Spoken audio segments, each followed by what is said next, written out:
Phone দিয়েছেন কেন? তাকে না বলেছি রাতের আগে ছাড়া আর কোনো কথা নেই। তাহলেই তো কথা হতো না। জি, এই জন্যই তো ফোনটা আমি ধরেছি, সারাকে দিয়ে ধরাইনি। কে সারা? জি আমি সারা। ওকে ওঠাও, শপিং এ যেতে হবে, কাল রাতেই তো বলে রেখে। সারা, এই সারা ওঠ। আরে ওঠ না। আদিল ভাই তোকে নিয়ে শপিং এ যাবো। আমি যাবো মানে? বিকি তুই উঠবি না? না যাবো না, আমি আর একটু ঘুমাবো।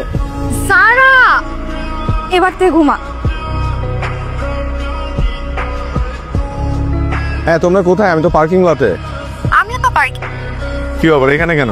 উপরে যাও নাই তোমরা? ফোন নাকি মাথা ব্যথা করতেছে। যারা আসে নাই দেখে কি তোমার মন খারাপ হয়েছে? ভালোই তো হলো, যারা আসে নাই একটু প্রাইভেসি পেলাম। বাহ, বিয়ে না হতেই বউকে রেখে শালিকে নিয়ে টানাটানি। This is too much. আমি তোমাদেরকে কতবার বলেছি তোমাদের দুজনকে আমি ডিফারেন্সিয়েট করতে পারি না। এই ফাইজলামের মানে কি? বারে একটা মাত্র দুলা ভাই, আমি একটু রসিকতা করবো না? সারার যারার সাথে আমার পরিচয় হয় 3 বছর আগে। নাকের হাড্ডি তো ভেঙে গেছে মনে হয়। কে করেছে আপনার এই কাজ? ওনারাই তো আপনাকে এখানে নিয়ে এসছে, তার মানে ওনারা আপনার আত্মীয়, রাইট? আরে আত্মীয় হতে যাবো কেন, আমরাই মারছি। দেখে না আমি কলিং বেল না চাপতে তুই দরজা খুলে দাঁড়িয়ে আছিস, একটু চাবে। এক্সকিউজ মি, আপনি ওখানে কি করছেন? আমাকে বলছেন? মানে আপনি না মাত্র আমার বাসায় ঢুকলেন, ওখান থেকে ওখানে কি করে গেলেন? এই দুটো ফ্ল্যাট কি ইন্টারকানেক্টেড? আমার তো আপনার সাথে দেখাই প্রথম হলো। আরে ভয় পাওয়ার কিছু নাই, আমরা জমজ বোন। ও সারা, আমি জারা। আমি ওর থেকে 2 মিনিট পরে হয়েছি, তাই আমি ওর থেকে ছোট। সারা জারা। আপনি ভেবে ওনার সাথে খারাপ বিহেভ করে বসলেন। ইটস ওকে, এরকম সিচুয়েশনে আমরা যে এর আগে কতবার পড়েছি।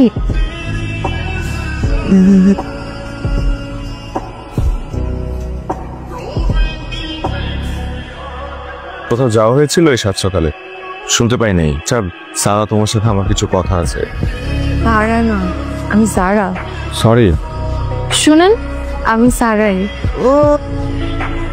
এই আদিল টেক্সট করেছে, একটু রিপ্লাই দিয়ে দে না। কি বলবো আমি বুঝতে পারছি না। প্রেম করবি তুই আর রিপ্লাই দিব আমি। দেখি ফোনটা দেখ। পছন্দের কোনো রং হয় না, রং সুন্দর বলেই তাকে রং নামে ডাকা হয়। এভাবেই আস্তে আস্তে আমি আর সারা একে অপরকে ভালোবেসে ফেলি। তারপর 2 পরিবারের সম্মতিতে আমাদের বিয়ের দিনক্ষণ ঠিক হয়। আপনি যে রোগী দেখার পাশাপাশি এত ভালো নাচতে পারেন সেটা কিন্তু আমার জানা ছিল না। সবাই নাচতেছিল তাই ভাবলাম আমিও গিয়ে পার্টিসিপেট করি।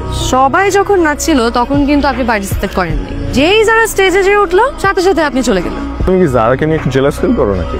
আরে ধুর, সারা হচ্ছে আমার কলিজা। আমি চাই আমার জীবনের বিনিময়ে হলেও যেন যারা সব সময় সুখে থাকে।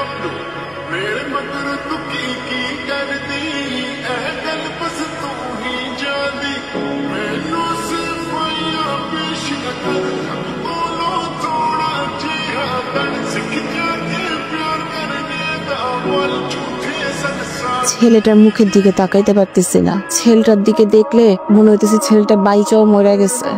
আমি জানি আপনার মনের কষ্ট আর বাড়াইতে চাই নাই।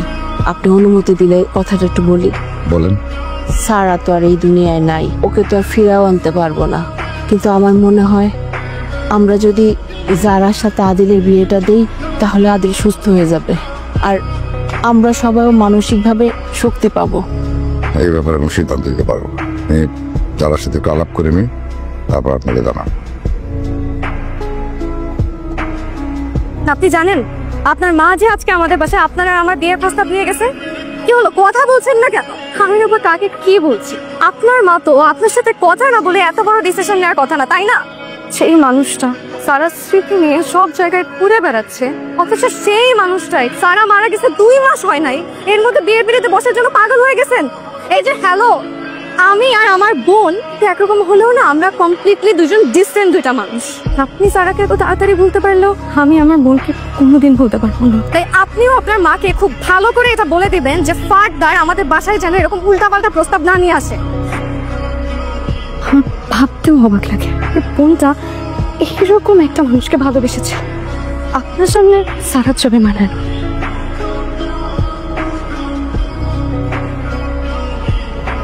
সবার কাছে সারা হয়তো মৃত হতে পারে, কিন্তু ও আমার কাছে জীবিত। তার জায়গা তুমি কেন, অন্য কোনো মেয়েকেই আমি দিতে পারবো না। আমি আসলে জানতাম না যে মা এই কাজ করবে, তোমার কাছ থেকে জানতে পারলাম। আমি খুবই সরি, তুমি যাও, আমি তোমাকে কথা দিচ্ছি এই ধরনের কথা তুমি কখনো আর শুনবে না, আর মাও তোমাদের বাড়িতে কখনো আর যাবে না। সরি, আসলে আমি না বুঝিয়ে আপনাকে এত করে কথা বলে ফেললাম। I am extremely sorry. আরে আমি জানি তোমার মনের অবস্থা ঠিক নেই, কিন্তু আমার ছেলেটার মুখের দিকে তাকায় কথাগুলো তোমাকে বলতেই হইতেছে। 3টা দিন যাবত ছেলেটা একটা রুমের মধ্যেই বসে আছে, গোসল নাই, খাওয়া নাই, ঘুম নাই। মারে, আমার একটু অনুরোধ, তুমি আমার সাথে একটু চলো। আমার বিশ্বাস তুমি ওরে বুঝাইলে ঠিকই বুঝবে। কয়দিন যাবত বাসা থেকে বের হন না। আদিল ভাইয়া, সারা আর আমি দুটো ভিন্ন মানুষ হলেও না আমাদের আত্মা ছিল এক। আপনার কি মনে হয় আদিল ভাইয়া, আমার কি সারার জন্য একটু কষ্ট লাগে না? সারা তো কোনোদিন চাইনি যে তার ভালোবাসার মানুষ কষ্ট পাক, তাহলে আপনি কেন নিজেকে কষ্ট দিচ্ছেন? তাহলে আমি কি করব? What do you expect me to do? She was the love of my life. ভালোবাসতাম আমি ওকে পাগলের মতো, আমার সাথে সংসার ছিল, আমরা একসাথে বৃদ্ধ হবো, একসাথে। কত স্বপ্ন আমার, ওসে একটাবার চিন্তা করো, বিয়ে আসর থেকে আমরা কত সুন্দরভাবে খাচ্ছিলাম, আমার আমার মুখের মধ্যে পা গেছে। আদিল ভাই, আপনি প্লিজ একটু শান্ত হন। আমি যদি সারার কাছে চলে যাই তাহলে সারা সব অভিমান বেড়ে যাবে। আদিল ভাইয়া, পাগলামি করবেন না। কালকে থেকে আপনি একদম নর্মাল লাইফে ব্যাক করবেন। সকালবেলা ঘুম থেকে উঠবেন, ব্রেকফাস্ট করবেন, হসপিটালে যাবেন, আমি আপনাকে ফলো আপ করবো। আর এখন আপনি নিচে যে ফ্রেশ হবেন, আপনি আমার সাথে বের হবেন।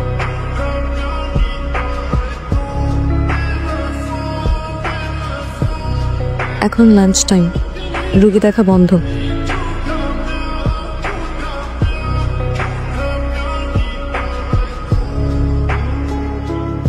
আপনাকে এতবার ফোন করলাম, আপনি ফোন ধরলেন না কেন? একটা বিষয় নিয়ে খুব ঝামেলায় আছে, বাইরে থেকে কিছু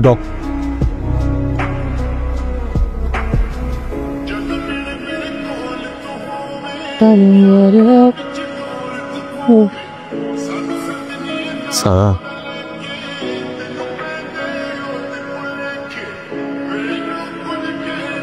দেখো আমি তোমাকে আগেও বলেছি যে সারার জায়গা কেউ কখনো নিতে পারবে না, তারপরেও কেন তুমি সারা হয়ে আমার সামনে আসলে?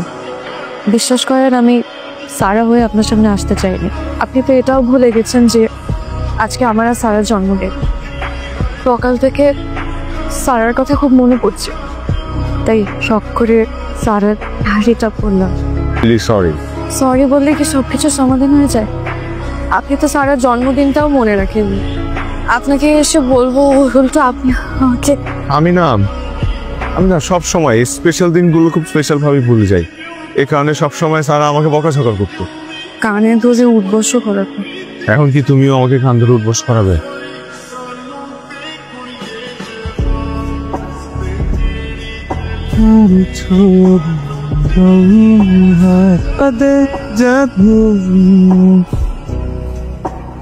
আঙ্কেল, আমার যাওয়ার সাথে একটু কথা আছে। তোমার ডায়েরি আপনি এটা কোথায় পেলেন? তোমার রুমে পেয়েছি গতকালকে, ভেবেছিলাম দিব কিন্তু মনে ছিল না। আচ্ছা, আপনি আমার ডায়েরিটা পড়েননি তো? পড়েছি, কিন্তু শেষ পৃষ্ঠায় কিছু লেখা ছিল না বলে পড়তে পারিনি। আমি সারা ঈশ্বরীর একাত্মা, তাই তো আমাদের চাওয়া পাওয়াগুলো অদ্ভুতভাবে একই রকম হয়ে যায়। প্রথম দেখাতেই আদিল কেমন ভালো লাগে, কিন্তু আজকে যখন সারার ফেসবুকে আদিলের নাম সার্চ করা দেখতে পাই, আমি বুঝতে পারি সারাও আদিলকে পছন্দ করে। যেই সারা ছোটবেলা থেকে পৃথিবীর যে কোনো কিছুর বিনিময়ে আমার জীবনের সুখ এনে দিতে মরিয়া হয়ে থাকতো, আজকে আমি আমার সুখের জন্য ওর সাথে এত বড় স্বার্থপরতা করতে পারি না। পিএইচডির জন্য অ্যাপ্লাই করেছিলাম গত সপ্তাহে, লেটার এসছে, আসো।